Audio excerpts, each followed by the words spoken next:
Makapal na po pala itong damo sa harapan kaya naisipan ko mag-grass cutter na. Nilagyan ko muna po pala ito ng gasolina itong grass cutter. Para nga po tuloy-tuloy itong pag-grass cutter natin dito sa bukid. Matagal ko nga ulit nga po hindi nagamit itong grass cutter dahil nga po ito ay na-stuck sa bahay. Kalagay ko nga po ito ng gasolina, ito nga po ipapandarin ko na. Mabilis ko lang din nga po ito napandar kahit nga po ito ay na-stuck na. Walong buwan din nga po hindi nagamit itong grass cutter. Kaya nga po hindi nagamit itong grass cutter dahil nga po may pasok nga po kami nakaraan. Kaya nga po ngayon ay uumpisahan ko na mag-grass cutter.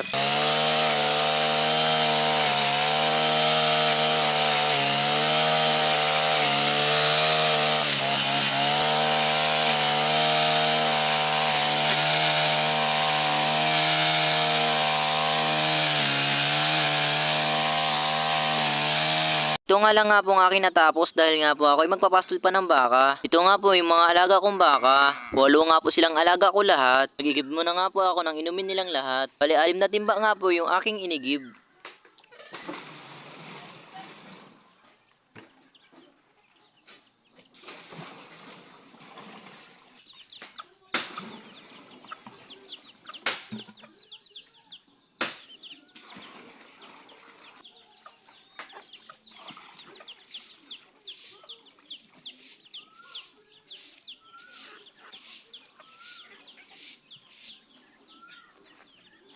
Inabutan na nga po kami ng dilim bago nga po magpainom ng baka. Dahil nga po pinaliguan ko pa nga po yung alaga kong kalabaw na si Tamad sa ilog. Kaya po inabutan nga po kami ng dilim dahil nga po malayo nga po yung ilog dito at matagal din nga po maglakad si Tamad. Hindi ko na rin po pala na ipakita lahat ng aking alagang baka dahil nga po madilim na nga po. Sa susunod ko na lang po ipapakita lahat ng alaga kong baka. Dito na po nagtatapos ang maikling video. Follow, like, and share po tayo.